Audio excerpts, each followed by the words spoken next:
ये है 21वीं सदी की सबसे कीमती चीज। इतनी कीमती कि पैसा, सोना, तेल ये सब इसके आगे कुछ भी नहीं। और इस चीज को हासिल करने के लिए सारी दुनिया की सुपर पावर कंट्रीज इस वक्त एक रेस में लगे हुए हैं। लेकिन इस रेस का एंड बहुत ही भयानक होने वाला है। बज़ाहिर मामूली सा पत्थर नजर आने वाली ये चीज शायद एक ऐसी जंग का सबब बनने वाली है जो पूरी दुनिया को अपनी लपेट में ले लेगी। ऐसी जंग जिसके बारे में एक्सपर्ट्स और एस्ट्रोलॉजिस्ट्स वार्न करते आ रहे हैं। वर्ल्ड वॉर 3 इस विश्व युद्ध की सबसे बड़ी वजह शायद यही चीज होगी। आखिर क्या है ये चीज जिसको हासिल करने के लिए सारी दुनिया के मुल्क एक दूसरे से लड़ पड़ेंगे? क्या आप जानते हैं कि वो क्या चीज है जिससे हमारे सारे टेक्नोलॉजी गैजेट्स जैसे कि मोबाइल फोन, कंप्यूटर, टीवी, जंगी हथियार और बिजली से चलने वाली गाड़ियों की बैटरीज चलती हैं? वो है जमीन में पाए जाने वाली एक बहुत ही नायाब धातु जिसे कहते हैं लिथियम। लिथियम को इस वक्त पूरी दुनिया में व्हाइट गोल्ड कहा जा रहा है और इसकी वजह यह है कि फ्यूचर एआई यानी आर्टिफिशियल इंटेलिजेंस और इलेक्ट्रिक व्हीकल्स यानी बिजली से चलने वाली गाड़ियों और ट्रांसपोर्ट का है। और इन दोनों चीजों में यूज होने वाला सबसे बड़ा रॉ मटेरियल लिथियम ही है। अगर हम अमेरिका की बात करें तो इलेक्ट्रिक गाड़ियों की सेल हर साल 40% बढ़ रही है और प्रेसिडेंट बाइडेन ने हाल ही में यह टारगेट दिया है कि 2030 में जितनी भी गाड़ियां अमेरिका में बेची जाएंगी उनमें से 50% इलेक्ट्रिक कार्स होंगी। जैसे जैसे इलेक्ट्रॉनिक्स पर दुनिया का इन्हिसार बढ़ता जा रहा है वैसे वैसे रिचार्जेबल बैटरीज की डिमांड बढ़ती जा रही है और इसके नतीजे में सारे बड़े कंट्रीज के दरमियान लिथियम के रिजर्व्स तलाश करने की दौड़ भी बढ़ती जा रही है। अब यहाँ सवाल ये पैदा होता है कि इस बढ़ती हुई लिथियम डिमांड की वजह से एक वर्ल्ड वॉर कैसे छिड़ सकती है। ये सवाल हमें लिथियम से जुड़े एक फंडामेंटल मसले की तरफ ले जाता है जिसे हम इंग्लिश में कहते हैं स्कार्सिटी, यानी किसी चीज की शदीद कमी होना।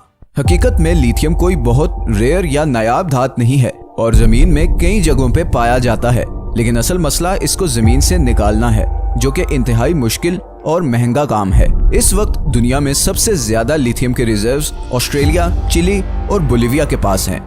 चौथे नंबर पर चाइना आता है। चाइना दुनिया का 80% लिथियम प्रोड्यूस करता है और इलेक्ट्रिक कार्स की बढ़ती हुई डिमांड को पूरा करने के लिए बहुत एक्टिवली दूसरे कंट्रीज में लिथियम रिजर्व बनाने में मगन है, जिसमें अफ्रीका के बहुत से कंट्रीज भी शामिल हैं। इसी तरह चाइना की नजर अफगानिस्तान के लिथियम रिजर्व्स पर भी है और उनको हासिल करने के लिए वो अफगान तालिबान के साथ ऑलरेडी डायलॉग स्टार्ट कर चुका है। 2030 तक चाइना तकरीबन 100 और लिथियम आयन प्लांट्स लगा चुका होगा, जिसका मतलब ये है कि दुनिया की 85% लिथियम बैटरीज चाइना बना रहा होगा। और इस हिसाब से तो चाइना वाकई में 2030 तक दुनिया की सुपर इकोनॉमी बन चुका होगा। अब चाइना इतनी स्ट्रॉन्ग पोजीशन तक कैसे पहुंचा, ये हम किसी और वीडियो में कवर करेंगे। असल सवाल ये है कि क्या अमेरिका, जो कि चाइना का सबसे बड़ा राइवल और मौजूदा दुनिया की सुपर पावर है, इतने आराम से चाइना को वो चीज हासिल करने देगा जिस पे सारी दुनिया का फ्यूचर डिपेंड करता है? इस सवाल के जवाब के लिए हमें जाना पड़ेगा 2001 में। आप में से अक्सर लोगों का ख्याल होगा कि अमेरिका का अफगानिस्तान पे हमले का मकसद शायद तालिबान को खत्म करना था। कुछ लोगों का ये भी ख्याल है कि असल वजह ओपियम हासिल करना था। लेकिन 2010 में अमेरिकन स्टेट डिपार्टमेंट की पब्लिश होने वाली रिपोर्ट कुछ और ही कहती है। इस रिपोर्ट में ये इंकशाफ हुआ है कि अफगानिस्तान में $1 ट्रिलियन के लिथियम रिजर्व्स हैं, जो कि शायद चिली और ऑस्ट्रेलिया के बाद दुनिया में तीसरे सबसे बड़े लिथियम रिजर्व्स हैं। और अमेरिका के अफगानिस्तान में घुसने की असल वजह थी यही लिथियम रिजर्व्स, क्योंकि इस वक्त अमेरिका के पास रिफाइंड लिथियम के सिर्फ 8% रिजर्व्स हैं और इलेक्ट्रिक कार्स की डिमांड को पूरा करने के लिए अमेरिका को लगभग 5 लाख मेट्रिक टन लिथियम की जरूरत है। और दूसरी तरफ ही अमेरिका के अफगानिस्तान से जाने के बाद चाइना ऑलरेडी अफगानिस्तान पे नजरें गाड़ी बैठा है। इसीलिए चाइना अफगान तालिबान से बातचीत कर रहा है और अफगानिस्तान के लिए बड़े बड़े पैकेजेस अनाउंस कर रहा है, क्योंकि उसकी नजर उस व्हाइट गोल्ड पे है जो फ्यूचर में दुनिया की तकदीर बदलने वाला है और उसे एक सुपर पावर बनाने वाला है। इसीलिए बहुत से एक्सपर्ट्स के मुताबिक अफगानिस्तान से अमेरिका का निकल जाना शायद ऐसा ही है जैसे अमेरिका ने खुद अपने हाथ से फ्यूचर की सुपर पावर सीट चाइना को दे दी हो। लिथियम की डिमांड इतनी ज्यादा बढ़ गई है कि इसकी प्राइस में पिछले 1 साल में 500% इजाफा हुआ है।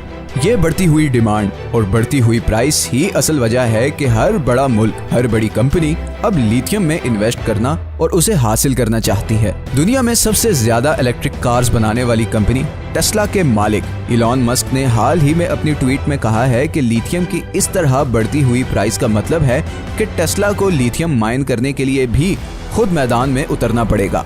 इस सारी सूरत हाल को देखते हुए ऐसा लगता है कि अमेरिका खुद को इस वक्त शायद उसी पोजीशन पर ले आया है जिस पोजीशन में 1941 में जापान था और उसने पर्ल हार्बर पर हमला किया था। जिस फ्रस्ट्रेशन ने जापान को ये कदम उठाने पर मजबूर किया था, वैसी ही फ्रस्ट्रेशन का शिकार इस वक्त अमेरिका है और वो भी ऐसा कोई कदम किसी भी वक्त उठा सकता है। पिछली 4 दहाइयों में लड़ी गई तमाम जंगें ऑयल यानी पेट्रोल के लिए थी, क्योंकि उस वक्त पेट्रोल ही असल ईंधन था। लेकिन अब जैसे कि मैं पहले बता चुका हूँ कि फ्यूचर बिजली से चलने वाली चीजों का है, तो इट इज वेरी नेचुरल कि अगली जंगें अब रिचार्जेबल बैटरी को पावर करने वाले मेटल यानी लिथियम को हासिल करने के लिए होंगी। और न्यूक्लियर टेक्नोलॉजी के इस दौर में जंग का मतलब क्या होगा, शायद ये मुझे आपको डिटेल से बताने की जरूरत नहीं। अगर आपको ये वीडियो पसंद आई है तो इसे लाइक और चैनल को सब्सक्राइब जरूर कर दें। हमने अभी बहुत से इंटरेस्टिंग टॉपिक्स पर वीडियोस बनानी है, तो आपकी सपोर्ट बहुत ज़रूरी है। अगर आपके पास कोई सजेशंस हैं तो नीचे कमेंट्स में ज़रूर बताएं। मिलते हैं नेक्स्ट वीडियो में, अपना ख्याल रखिएगा।